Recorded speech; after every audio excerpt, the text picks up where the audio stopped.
Estonia বর্তমানে high demanding একটি ইউরোপের দেশ। এই দেশের ভিসা রেশিও 98%। আর এই একই রেশিওতে কিন্তু বাংলাদেশিদেরকেও ভিসা দেওয়া হচ্ছে। আর এই দেশের ভিসা পেতে মাত্র 30 দিন সময় লাগে।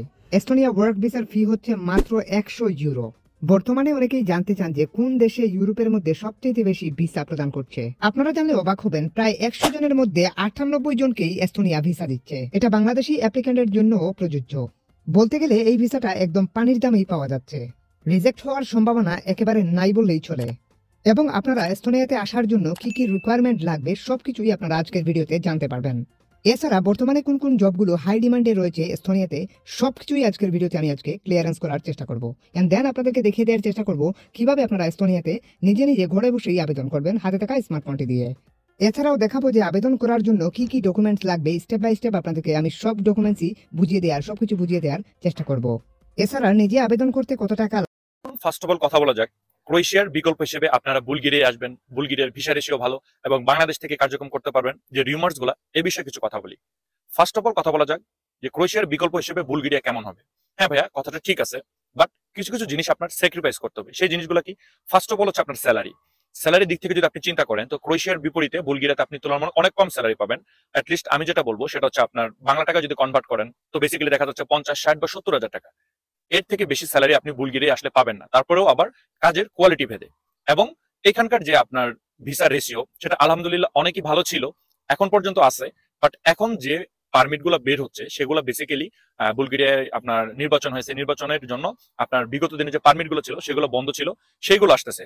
ছোট্ট একটা কথা বলে রাখি, সতর্কবাণী, সেটা হচ্ছে আল্লাহ না করুক অদূর ভবিষ্যতে বর্তমানে বুলগেরিয়ার যে সার্বিক পরিস্থিতি, বুলগেরিয়ার ভিসাটা চিরতর বন্ধ হয়ে যেতে পারে, সে বিষয়ে কিছু কথা বলবো। আর 2 নম্বর পয়েন্ট আমি যেটা বলবো, ক্রোয়েশিয়ার ক্ষেত্রে আপনার দেখা যাচ্ছে পারমিট আসতে এবং আপনার ভিসা প্রসেসিং এর যে বিষয়গুলো, এটা একটা লেন্দি বা অনেক একটা সময় লাগতো। সেই তুলনায় বুলগেরিয়া আপনি অনেক কম সময়ের মাঝে পাবেন। ফর এক্সাম্পল, আপনি যদি সিজনাল ভিসায় আসেন, I mean C category visa, তো তাহলে দেখা যাচ্ছে বেসিক্যালি আপনার সবকিছু মিলিয়ে আপনার পারমিট, এম্বাসি ফেস, এভরিথিং সবকিছু মিলিয়ে দেখা যাচ্ছে আপনার 2 থেকে 3 মাসে আপনি সম্পূর্ণভাবে ফ্লাই নিতে পারবেন বাংলাদেশ থেকে। পারমিটটা বেসিক্যালি আপনার 15 থেকে 20 দিন বা 30 দিন এরকম সময়ের ভিতরে আসে, এবং এম্বাসিতে জমা দিলে মোটামুটি সব কার্যক্রমগুলো আপনার মোটামুটি আপনার 15 থেকে 20 দিন ঠিক এরকম একটা সময় লাগে। সো এই দিক থেকে আপনারা ক্রোয়েশিয়ার বিপরীতে এটাকে চিন্তা করতে পারেন। আর যদি আপনি D category visa, I mean long term ভিসার ক্ষেত্রে আসেন, সেক্ষেত্রে আপনার আমি বলবো তুলনামূলক পারমিটটা আপনার অনেকটাই ফাস্ট বের হবে, অনেকটাই দ্রুত বের হবে ক্রোয়েশিয়ার চাইতে। এটা বেসিক্যালি আপনার 1 মাস থেকে 45 দিন বা 2 মাস সময় লাগতে পারে।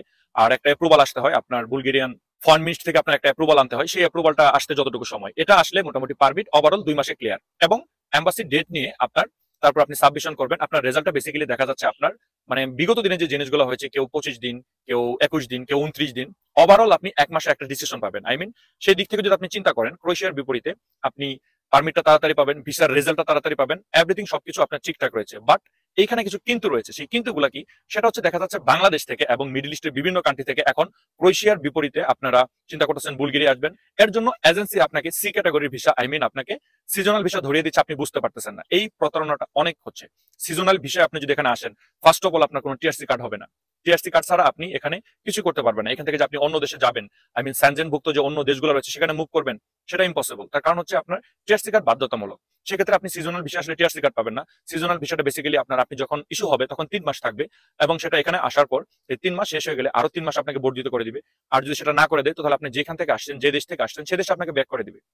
আমি যদিও বলতেছি এখন পর্যন্ত যারা সিজনাল ভিসা এখানে আসছে তারা কেউ ফেরত যায়নি, বাট তারা গেম দিয়ে অন্যান্য দেশে চলে গিয়েছে। গেম দেওয়াটা আমি বলবো যেটা খুবই রিস্কি, এবং বুলগেরিয়ার যে ইমিগ্রেশন সেটা অনেক হার্ড, এবং এখানকার যে পুলিশ আইন কানুন সবকিছু অনেক হার্ড। সেক্ষেত্রে দেখা যাচ্ছে যে আপনার এই একটা ঝুঁকির জন্য দেখা যাচ্ছে 8 থেকে 10 লাখ টাকা বা 12 লাখ টাকা, 14 লাখ টাকা খরচ করে অনেকে বুলগেরিয়া আসতেছেন মিডিল ইস্ট থেকে। সে সকল ভাইরা তো ইনকাম করতেছেন, আসতেছেন, বাট বাংলাদেশ থেকে আপনি 12 থেকে 14 লাখ টাকা খরচ করে আপনি বুলগেরিয়ায় সিজনাল ভিসা এসে আপনি কি করতে পারবেন?